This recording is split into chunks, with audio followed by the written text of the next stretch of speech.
Previously, we went over downloading Easy NFT. In this video, we are going to set up the layer panel so we can start generating our collection. And let's just jump right into it. So we're going to open up Easy NFT. It's going to be the overview of everything right away. I know it looks overwhelming, but we're going to walk through every little bit of these fields. So we have the first two that you need to click on that is mandatory for starting any project is the parts path. You just click that, and then created path, you click that. And it's going to automatically fill those two fields out with the proper information of your local machine. And then we can go right into parts path, because that's where we're going to be putting all of our folders with the images that we want for our collection. And then when we end up generating our collection, it's going to go into the folder where the created path is. So let's open up parts path by clicking on it, open. And you'll see that it goes right into the streaming assets folder. Now this is the main folder where all of your image elements will be dragged into from your computer. So say like you have all these out here, you would just click and drag those into the streaming assets folder. And then that allows Easy NFT to recognize everything and set it up for your collection. I have these folders in here by default, so you can play around with the app just in case you don't have a collection started, or you're not really sure how to get started, or don't have an idea of like what the layering can be. That's why I have all these folders in here, is just to give you an idea. So like backgrounds is going to be obviously your backgrounds. I have color backgrounds. I have just transparent in the dark backgrounds because there's no dark backgrounds. I have some realistic looking places for backgrounds, and then I have just plain white backgrounds. And then I have my base, which is the two. They're exactly the same picture. So like this one and this one both look exactly the same. The only difference is I have them named differently here. And I'll go over with these parentheses. Anything that you have in a parenthesis is an additional trait type, but I'll go over that once we get to that point in the layers panel. I'm just going over the folder structure that I have in here by default. You can have your own folder structure. It's completely up to you how you want to set that up, but just keep in mind that it goes in a 2-layer folder structure. So you'll have your subfolder, which is what you see here, and then anything within that folder is going to contain your elements, or you could just have just a subfolder be the container for your image elements. I just have it as a 2-folder structure maximum, but you can have just the one if you want. So like going through over parts, these are all the parts that are going to go over my base. So eyes, mouth, mustaches, pupils, and ties. Those all go over my image base. And then anything that's under goes in this under parts subfolder. So I just have hats. Okay. I can close that out because I know that that's all in there now. Now, if you go to Easy NFT, and then you'll notice that your tooltips will be showing up if you hover over something. If that gets too annoying, you can toggle them off here. But just keep in mind that if you have them on, it's going to show you what every single field does if you hover over it for about 3 seconds. I put that in there just as a simple way to understand what everything does, because this is a lot of information here. But when creating an NFT, you got to keep in mind that there is a lot of information that goes into it in the background. So let's just keep going here. You can click File to minimize all that UI information, because the only thing that, like I said, the only things that are required for right now is just clicking these 2 buttons, Parts Path and Created Path, and then dragging your images into the parts path location, or the folder that holds all your images. So let's click that off. So to quickly get started with the panel here, the layers panel, it's just like any other layering program like Photoshop or Affinity or Procreate, any kind of digital painting software uses layering, and that's exactly what we're going to be doing over here. Is we're just creating different layers, setting what that layer is, and then putting them all in order of how we're going to be generating our collection. So I'm going to start with background.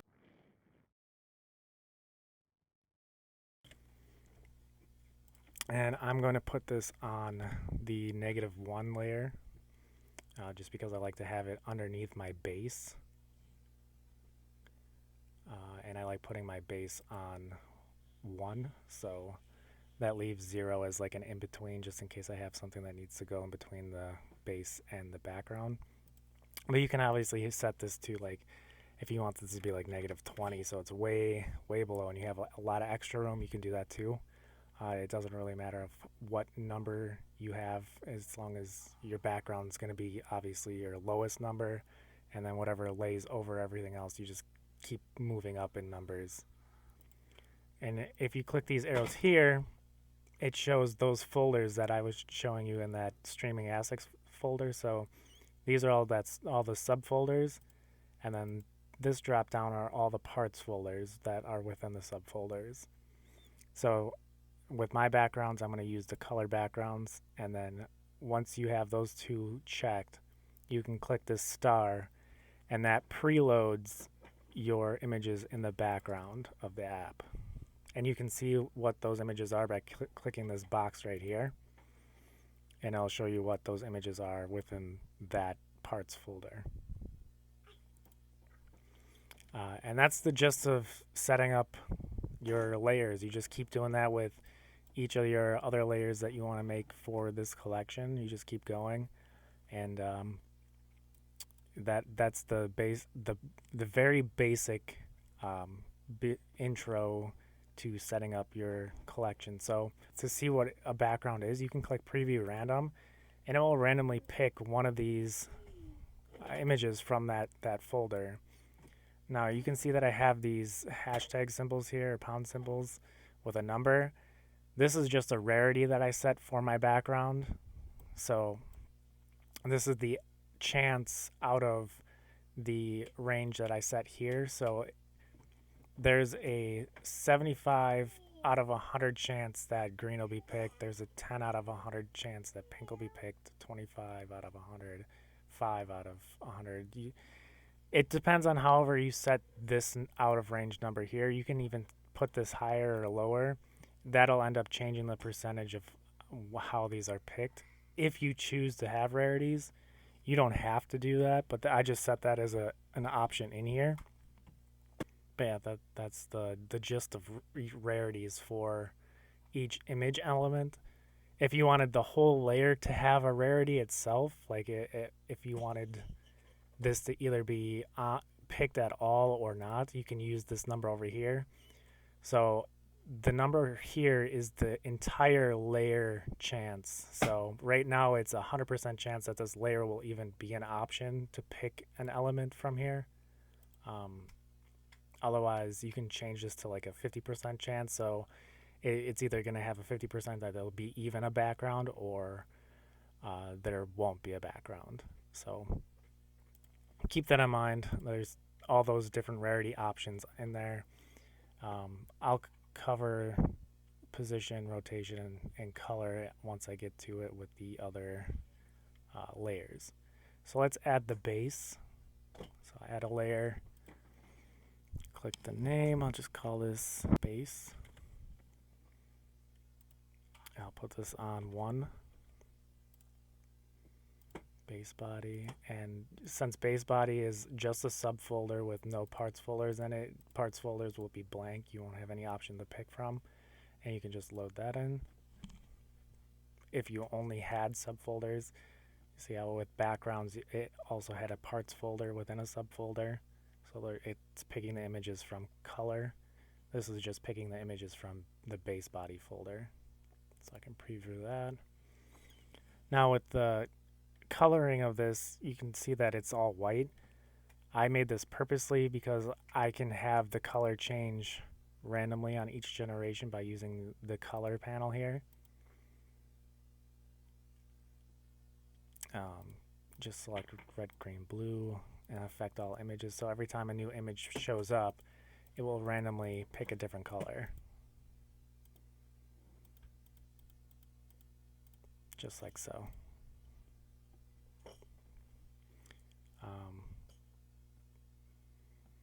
So then let's jump into adding the eyes. This will be on layer 2 since it's the next one up.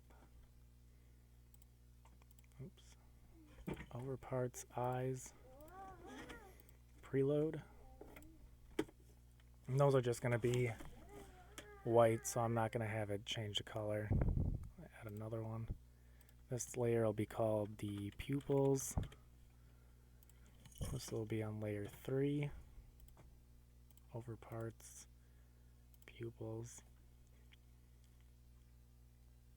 Load. And preview. Now with this, I want the position of my eyes to change on each generation. So I'm going to open up my position panel and I'm going to set it to, so you can click and drag. Since it's the topmost layer, you can drag this to where you want and see what the number is going to be here. So like negative 49, and the top here was 0, close to 0. So negative 49 and 0. And then about negative 27, positive 27 is my range. So I know the min value was negative 49, and then 0 was the max, and then x was 27 and negative, oops, let's do 27. This one is negative 27.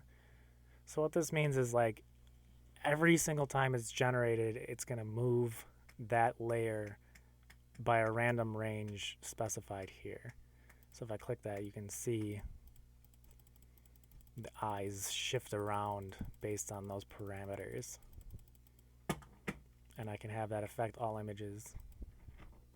So then anytime any pupil style is picked, it will apply that to every single image in that layer. Now that I got that, just to generate something quickly here, I will put in the number, let's do 10, just to keep it small. And then you can just hit generate. And just like that, you've generated your first collection. If you go to File, Created Path, click Open there, and you'll see all your images in the Created Assets folder. If you open those up, these are all the different ones here. Obviously, I kept it short with only 3 layers, but you can see that it also made a metadata file. Now, the metadata file looks kind of clustered, but when you go to update your JSON files within the app here, so like here you would name it, well, you'd click on data so it would find where the JSON file is. Then you go to your name. Let's call these tutorial frogs. Let's use a capital T. The description, learning easy NFT. URL, this would be like your www.yourwebsite.com. So whatever your website is. The image is where you would be having your files hosted. So if you have it on IPFS, you would use like IPFS, colon // and then this would be the CID of of the folder that's holding all your image files, and then just make sure you have it in this naming convention with that last / there, and then whatever you have it named here. So since I want a numeric, since they're all numeric values, you can end it with a hashtag, space hashtag, and then royalties, and then the address. Depending on how you set up your smart contract, you don't have to put anything in here. You can just put 0, 0, just to make sure that clears that out. Otherwise, if you leave it blank there, it puts in those values in there. But depending on how you set up a smart contract, it's not going to affect anything with those two fields. But just know that those are there. Let's see, you can go up to 10%. So I'll just put 5%. And then the address, I'll put 0x000. Just an example so you can see how it updates the JSON file. Then when you click Update JSON, it'll automatically update all of those JSON files that we saw in the created path. So let's open that up. Go to created path, open up a JSON file, and you can see that this cleaned up all of the metadata files. So you can see that here's your pupil, here's the basic eyes, the basic base, and the background. And then it has the information here for the royalties. There's the name of the actual NFT. That's how it appends the where it finds the image off of IPFS, your website, description, and then the file ID, which is the first one. So this applies to the first one here, which we can see. It's basic pupils, basic eyes,